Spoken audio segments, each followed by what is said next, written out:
Vietnam, Ho Chi Minh, they don't say one without the other here. He was the father of Vietnamese nationalism, dead for 16 years. He's now everybody's uncle.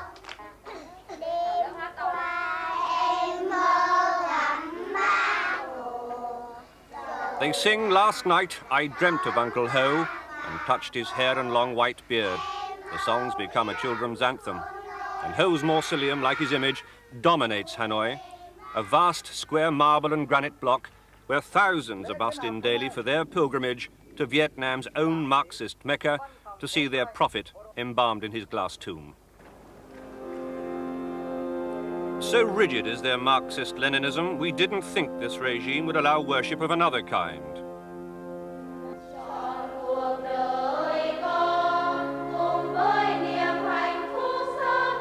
But on Sunday, Hanoi Cathedral is full, with as many young as old in the congregation. According to the Marxist hardliners, taking the body of Christ is tantamount to civil disobedience. They're called by the commissars the believers and the outsiders. But every week they come to take the bread and make their choice of allegiance public. Hanoi's War Museum is another place of homage, where young and old come to see the Soviet war machines that made Vietnam's victory possible, as well as the debris of the enemy's defeat. The guns that sent the Americans packing, the tank that led the final attack on Saigon 10 years ago. 30 years of war, but the children of the peace must wonder where it happened because there are so few scars left to be seen here in the capital. The grand old French buildings, the Opera House, Art Museum, embassies, they've all survived to give Hanoi a little elegance. The American bombs were, after all, meant to fall on the densely populated slums. There is only one memorial to President Nixon's bombing blitz on Christmas Day, '72, where in this one street, 1,000 people died. Hung Van Rong is 84, and he can't explain how he survived when his family were buried alive. Now he has the title caretaker of the 25th December Memorial, looking after a hole in the wall that had once been his and his children's home. But the only true memorial to the dead enthused our Vietnamese guides is reconstruction. All very well if there's the money to do it with, but there isn't. Vietnam is bankrupt and in debt, and as dependent on Russia to survive the peace as it was on Russia to win its wars. It's costing the Soviet Union the equivalent of £8 million a day.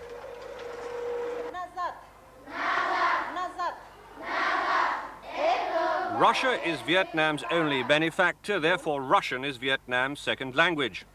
Pupils are given Russian videos and tape recordings and up-to-date books, one each. Moscow's influence trickles into their young lives, however much the Vietnamese pretend it doesn't. Good evening, Mrs. Baker. Good evening, Mrs. Brown. Here is my daughter. Her name is Look, Mary. they say, we teach English too, because that's the international language, the language of the new technologies. That's right, but there's no investment here. There's not an English book in the class. At the Hanoi School of Dancing, a Russian ballet mistress and her choreographer were teaching Swan Lake, though the Tchaikovsky was barely recognizable. They wore overcoats because Soviet aid doesn't stretch to heating the classrooms. The young dancers may shiver, but there's compensation. The talented will be invited to train and dance with the Bolshoi.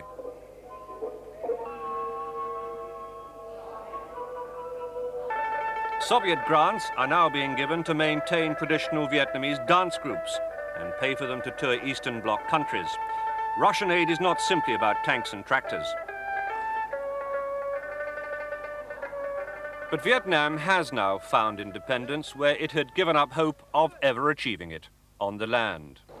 After years of disastrous crop failures compounded by as many years of state mismanagement, the farming cooperatives here in the north are showing a surplus for the first time. And simply because, making a virtue out of necessity, the government has employed that old-fashioned thing we call personal profit and what they thinly disguise and call state incentives. What it means is that as long as farmers grow enough to meet government quotas, the surplus is theirs to sell how and where they like. It's not Marxist-Leninism, but it's work to dream. The government is suddenly exporting its best grain rice for foreign exchange, and the farmers are filling the free enterprise markets for a tidy personal profit. Those who can't afford the higher free market prices rely on government rations in government stores and the coupon books that go with them. It's one of the sadder sights here, the sudden rush and hysterics when something new and cheap comes to a counter, emergency measures that people put up with in those long, lean and dangerous years of war. But it must be very hard now, still, 10 years into the peace. Michael Nicholson, ITN, Hanoi. Returning here after 10 years is like stepping in and out of a time warp. First you see a familiar Saigon, and then it suddenly changes to an unfamiliar Ho Chi Minh City. It's a tale not of one, but two cities and two countries. Famous Tudo, the GI's favourite street of 100 girly bars, has been renamed General Uprising Avenue, and now the empty bars only sell lemon soda, and the girls do no more than flirt with the camera. The American embassy under siege during the Tet Offensive in '68 and the evacuation point for the hasty American retreat in April '75 is now the headquarters of Vietnam's oil company. And children play checkers where US Marines once patrolled. In yesterday's Saigon, the streets were always crammed with cars and motorcycles, but today pedal power takes them to work in Ho Chi Minh City. The bicycle is the great leveler now, the ideological compromise between one man, three cars, one man, no shoes. It's said that the Americans corrupted and fractured Saigon, but there's little to see of America here now, except the extravagant line of wedding cars waiting for a bridegroom rich enough to pay for black market petrol. And Saigon's black market is one bit of Americana that survived as a reminder of the GI's dollar bonanza. But who buys now? Who in communist-ruled Ho Chi Minh City can afford fans and fridges, television sets and stereos at 10 times the official bank rate? But somebody must, it's flourishing. And ships from Hong Kong and Singapore still meet the smugglers at night on their way up the Mekong. Hanoi treats Saigon as an exceptional case, and Saigon likes it that way. The Saigon elite, now party chiefs and provincial government bosses, played tennis in whites on a Sunday morning at the once exclusive French Cercle Sportif. The new rulers of Ho Chi Minh City call it a workers' recreation park, but not many children have rackets equal to 3 months' wages. And why, I asked, at the still elegant swimming pool were 100 workers watching in the 90 degrees heat when a handful of elitist beauties had it to themselves. It's a problem reporting this city of two faces, seeing the sinister where it doesn't exist and missing it where it does. Like the Roman Catholic cathedral, where people are apparently free to preach and worship whatever the ruling Marxist hardliners say, and yet I was told religious leaders tailor their sermons to suit the government, and that over 200 of them are in jail. A painful peace, some say, and yet outwardly suburbs like Cholon, Chinatown seem relaxed. Hundreds of thousands of Chinese left when the communists took over, sailing as boat people into the South China Sea. But 10 years on, and an estimated 500,000 still remain, living and praying their own way. One of the government's few successes in the South has been to create an atmosphere of mistrust and fear. We were aware of this in the Mekong Delta, where for the first time in a month's traveling of Vietnam, we had police escorts. 6 years ago, the government tried to impose a state ownership of land, but the Delta farmers, more interested in crop yields than ideologies, simply stopped farming and sowed and harvested only enough to feed their families. As the Delta is the fertile rice bowl of the country, Vietnam almost starved. And so in a rapid turnabout, the government allowed the farmers to sell their surplus rice for their own profit as long as they met government quotas. The government called it incentive, as if they'd just discovered a new word. But for hundreds of thousands of Vietnamese here in the South, incentive is a word that's gone from their vocabulary. They are the former business people, the middle classes, who under communism have lost both their rank and livelihood. And so under the government's orderly departure program, they are allowed to leave, about 600 a week. They represent the hostile attitude, the South versus the North. They are the Saigonese who the government concedes must leave Ho Chi Minh City if the two Vietnams are ever to be won. Michael Nicholson, News at 10, Vietnam. They call them here the Cong Lai, the half-breeds. Half American, half Vietnamese, they are the children of what the American military used to call fraternization. The Vietnamese see them as something the GIs left behind. This is an orphanage close to the former American base at Ben Hoa, just outside of Saigon. Nguyen Con Duc was abandoned by his mother when he was 5. She wanted to marry a Vietnamese, but first she had to discard her black child. Some Amerasians like T can only ever hope to be wanted here. She knows nothing of her father because she never knew her mother, who abandoned her at birth when she saw her baby's color. It was a common thing to do. 15-year-old Lisa got her name because her Vietnamese mother saw it tattooed on the arm of her American lover. She's hoping to be sent to adopted parents in the United States. Every Thursday afternoon at Saigon's Ton Son Nhut Airport, hundreds of Amerasians say goodbye to Vietnam and their Vietnamese mothers, flying off to American strangers they've never seen and who've never seen them.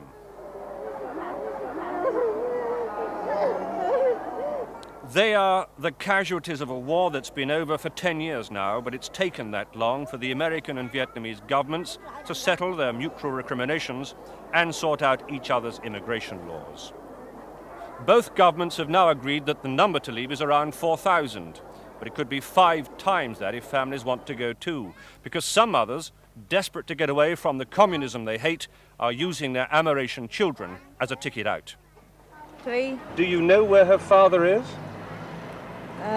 Before I have Android, but now long time I don't have. You had his address, but now you think he may have moved. Yes, a long time I don't have a letter. So you're just going there hoping to find him? Yes, sir. America's a very big place. Yes, I know that. Madam Butterflies in search of a new life in the new world, because there's no room for their children who were born out of the American war. Outside Phnom Penh is the strangest memorial to any regime, the biggest car dump in Southeast Asia. 10 years ago, the Marxist Pol Pot and his Khmer Rouge army returned Kampuchea to the Dark Ages.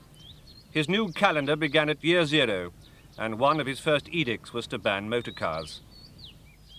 Buildings did not belong in reborn Kampuchea. This had been a school, but he'd banned education, and anyone with learning was murdered. Pol Pot chose this place outside Phnom Penh on the edge of the Mekong River for his slaughter. It's become known as the Killing Fields. It was once a park where people came on Sunday afternoons to picnic. Now, like Belsen, it's a memorial to genocide. A new grave is found every month, but the Kampucheans now appear obscenely casual and leave the bones around like litter. It is shocking, but it is deliberate, which is why 9,000 skulls are stacked in what used to be the tea pavilion. Everyone lost somebody. Nuav Chultara and his friend Nongriti have been told their mothers and their fathers were murdered here. Now they've come for the first time to walk the line. No one knows exactly how many died, but it's thought to be about 2 million, or a quarter of the population. You would have thought that by now these remains would have had a decent cremation in accordance with Khmer religion, but the Kampucheans say they have no intention of doing that. They say the Khmer Rouge killers buried these people, and now the graves have been opened and the skulls have been stacked so that no one should ever forget Pol Pot and his killing fields. Kong Duan is 66 and one of the country's few surviving silversmiths.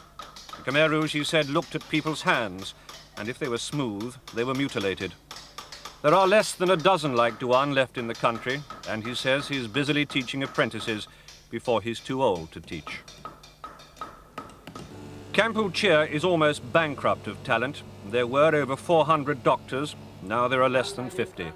and medical students must first learn French or English because books of medicine in their own language were destroyed, as were all books the madman found.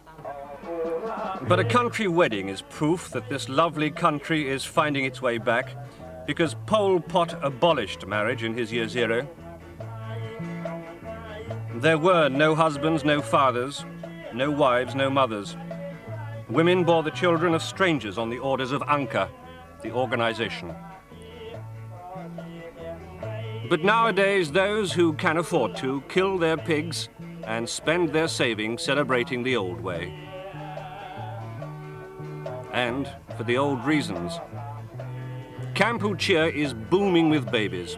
No one knows how many, but everyone's certain that within a generation, the country would have made up the millions Pol Pot killed. So much and so many are returning to normal.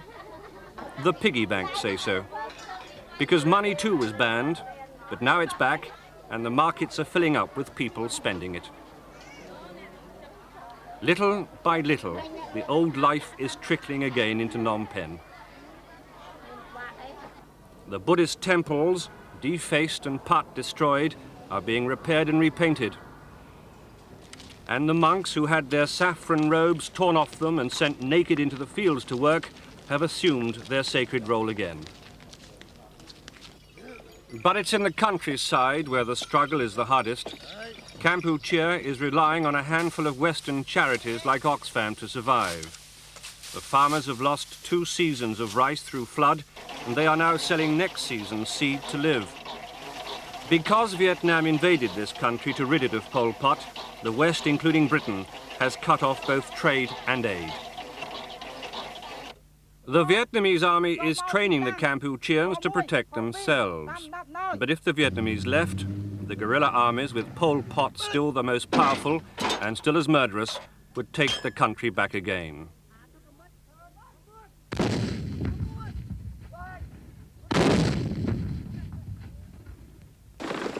So the Kampucheans are faced with the devil's alternative: live under Vietnam's tutelage and suffer the penalties, or risk another year zero under Pol Pot. Michael Nicholson, ITN, in Kampuchea.